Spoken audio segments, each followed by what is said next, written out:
Welcome back to the deep dive. Our mission today, well, it's to give you the ultimate shortcut to being really well informed. We've synthesized a genuinely diverse stack of source material today, Mhm. covering everything from sustainable personal growth, motivation, Yeah. all the way to social connection dynamics, and then diving deep into the biology of rest, sleep. It's definitely a wide landscape. But yeah, the goal is still the same. Cut through all that noise, the information overload, and pull out the sharpest, most actionable nuggets for you. Right. We're not just, listing tips. We're trying to explain the why behind the advice so you can actually build skills and enrich your life, kind of strategically. Okay, let's unpack this right away then. Yeah. We often start where most people uh, tend to struggle, Mm-hmm. keeping that momentum going after the initial excitement fades. Yeah. We were using the example highlighted in the sources. Getting fluent in something new, like learning English, that first breakthrough feels great, but how do you keep going when progress feels, well, slow? That's really the core challenge, isn't it? Because fluency, well, it's a marathon. It takes patience, consistency. And one of the strongest recommendations from the research wasn't about scheduling huge study blocks. Oh, No, it was more about reducing the cognitive drag, making it easier by integrating the skill into your existing daily life. that's smart. So instead of it being this separate chore, you make it part of the routine, like reading news in English for just a few minutes. Exactly, or magazines, yeah, just small bits. And the sources push this even further, suggesting a kind of mental workout, actually thinking in the target language. Thinking in English. Yeah. Okay, how does that work practically? Start small, really small. Narrate mundane tasks inside your head. Yeah. Okay, I'm opening the fridge now. Need milk. It makes the language less formal, less like a subject you study. And more like just how your brain works. Precisely. It takes zero extra scheduled time, but gives you constant low-level practice. I found the advice on environment fascinating too. Setting up a dedicated learning space, like an English zone. It's not just about being tidy, is it? No, not at all. The research suggests this works because it cuts down on what they call cognitive switching cost. Right. When you sit there, your brain just knows, okay, this is where I focus on this one thing. Yeah. It minimizes that mental effort needed to shift gears. Okay, makes sense. And to kind of boost that engagement, use your senses, making materials visually stimulating highlighters, sticky notes, mind maps that engages different parts of your brain. Mm-hmm. And music came up repeatedly, too. Even just passive listening helps, but actively engaging with lyrics, that links vocabulary to emotion, which is huge for memory. That emotion memory link. Yeah. Yeah, that's key.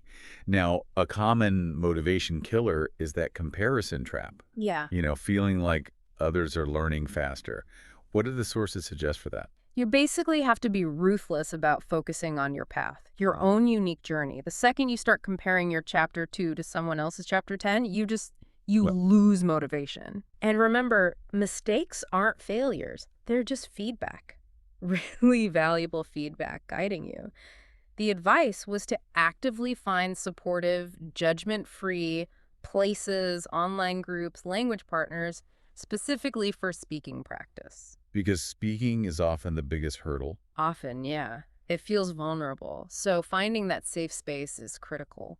That mindset shift, mistakes is data, not defeat.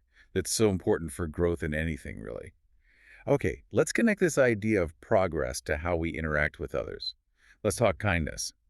The sources presented it almost like a self-care strategy. It absolutely is. Kindness is way more than just, being nice. It's a powerful internal mood regulator. How so? Is there a biological angle? Oh, definitely. The mechanism's pretty clear. When you do something genuinely kind for someone else, your brain releases oxytocin, the love hormone, right? Right, I've heard of that. So this hormone doesn't just foster bonding, it actually acts as an anti-inflammatory, it calms your cardiovascular system, and measurably reduces stress in the giver. It literally makes you healthier and happier.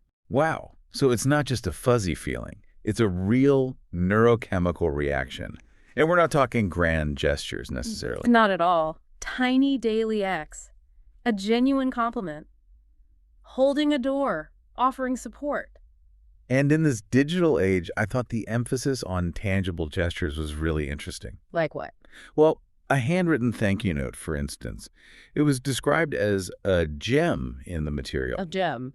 Yeah, because it signals effort, personal investment, in a way a quick text can't. It makes both people involved feel genuinely valued. That idea of feeling valued transitions perfectly into friendships.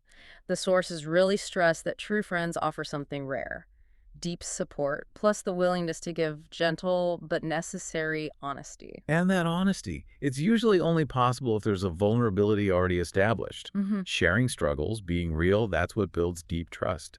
But these bonds, they need active nurturing. It takes work. It takes practical effort, yeah. Scheduling fun stuff, regular check-ins, and maybe most importantly, being a truly good listener, Hmm. not just waiting to talk. But what about conflict? We sometimes think good friendships mean no fights, but the sources kind of push back on that. Conflict is pretty much inevitable in any close relationship. The key is how you approach it. You have to go in wanting to understand the other person's perspective, not just trying to win or assign blame. Focusing on understanding, not fault. Exactly. Yeah. And there was another tough bit of honesty in there, too. Sometimes friendships just run their course, and acknowledging that, while painful, is part of growth and self-respect. That's a powerful, if difficult, point. Okay, let's build on that idea of deep understanding and move to communication itself, specifically active listening. The goal isn't just being quiet, right? It's full engagement. Total engagement. You're trying to truly synthesize, absorb their message, and a huge part of that is paying attention to what isn't being said verbally. Nonverbals. Exactly. Eye contact, appropriate eye contact, maybe mirroring their posture subtly, and being super aware of your own body language, crossed arms, fidgeting. Even if you're trying hard to listen, that sends a signal of disengagement. Okay, let's try that scenario. Your friend Lisa is really upset about a fight with her sister. If I jump in with advice. You've kind of missed the first, most crucial step, which is immediate validation of the emotion. Acknowledge the feeling without judgment. Something like, wow, that sounds really rough. You must feel incredibly hurt and angry right now. That makes her feel heard, seen. Okay, validate first, then what? Resist interrupting. Absolutely. Resist interrupting, even if you think you have the perfect solution. Encourage her to share more using open-ended questions, things that don't just get a yes-no answer. Right. And keep up those positive nonverbals, nodding, maybe leaning in a bit. And if she says something unclear, ask for clarification. Like, what exactly did you mean when you said she shut down? Okay, so this full body, mentally engaged listening, that's how trust gets built. It really is. And this skill, this ability to absorb information and interact effectively, it ties right into the need for continuous learning. The sources were really clear. This isn't optional anymore. Well, the world's changing so fast. Skills get outdated quickly. Continuous learning is basically required just to stay current, confident, relevant. And learning doesn't just mean formal education, right? The sources mentioned other ways. Oh, yeah, tons of ways. Opportunities are everywhere. Volunteering, online tutorials for mastering software, conferences. Formal schooling is just one path. The key is keeping it active. So back to the language example, maybe.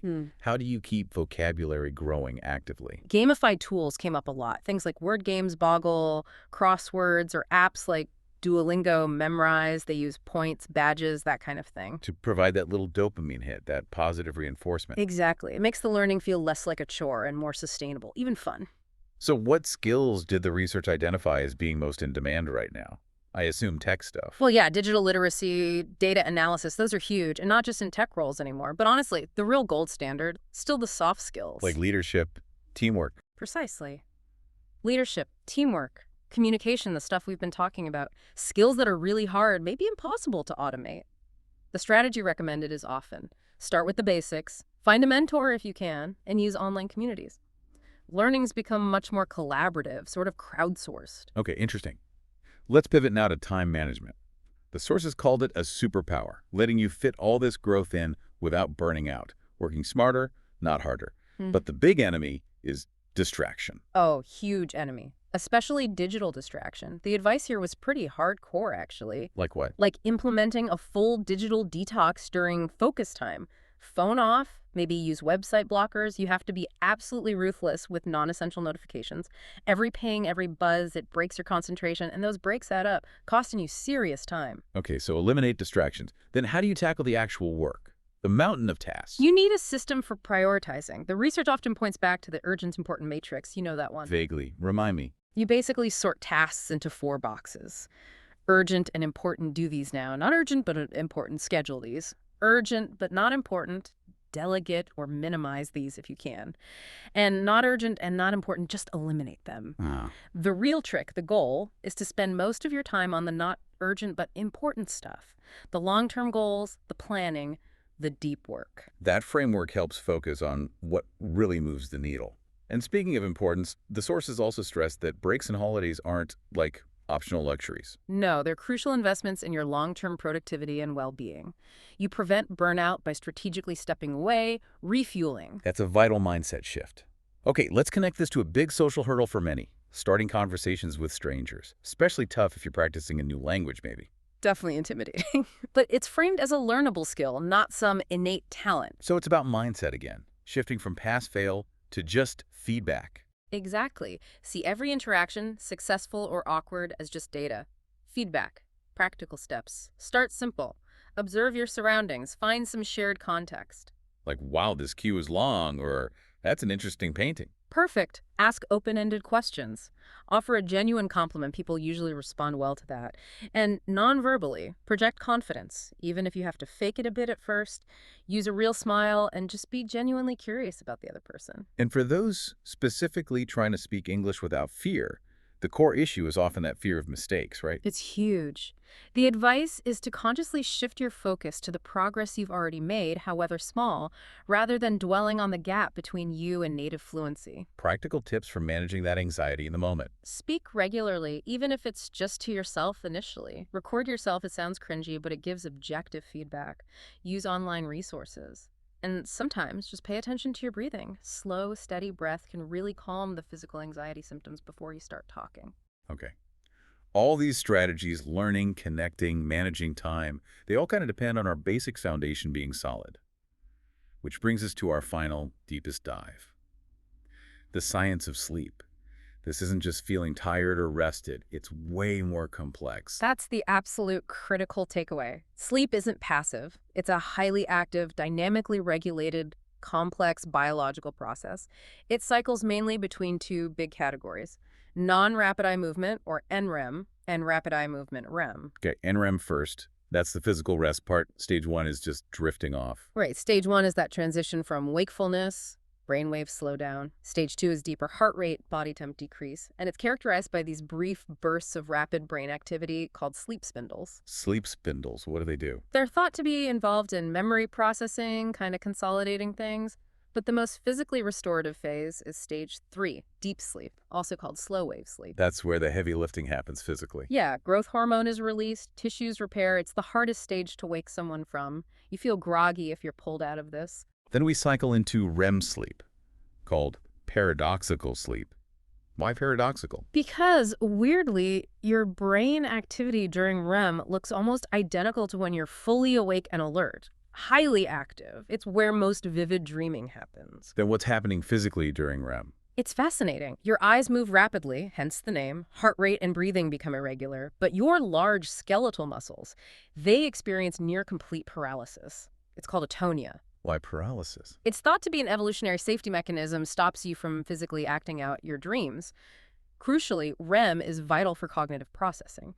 It's essential for integrating new learning, consolidating complex memories, and regulating emotions. So if we consistently shortchange this whole intricate process, what's the impact? The consequences are pretty severe, and they touch everything. Insufficient sleep directly weakens your immune system, making you more susceptible to getting sick. And maybe more alarmingly, chronic sleep deprivation is strongly linked to a higher risk of major chronic health conditions: obesity, type 2 diabetes, cardiovascular problems like heart attacks and strokes, even certain types of cancer. Sleep isn't optional. It's fundamental for cellular health and brain function. Wow. Well- We really have covered a huge spectrum today. From like the oxytocin boost you get from a small act of kindness, all the way to the detailed structure of paradoxical sleep. It really is all interconnected, isn't it? My closing thought would be, resist that urge to try and change everything overnight based on Yeah, this. that's overwhelming. Totally. Instead, maybe just internalize this, let it sink in, and pick just one or two small, actionable things that stood out to you. One communication tactic, one learning tool, maybe one small tweak to your sleep habits, and just try it out this week. See how it feels. That's great advice. That's how real sustainable growth happens, step by step. And maybe for a final provocative thought for you to consider, think about the incredible compounding effect of those small, consistent steps. What if you really did integrate just one tiny habit from each area we touched on today? Like 1 minute thinking in English while you make coffee, one small, planned, kind act, one specific compliment to a friend, Mm, one conversation where you really practice that active listening, one task prioritize using that matrix, maybe aiming for bed just 15 minutes earlier. exactly. How might those seemingly tiny actions build on each other, not just over days or weeks, but over a whole year? What kind of profound positive shift could that create in your life? Something to think about. Keep challenging yourself. Keep exploring.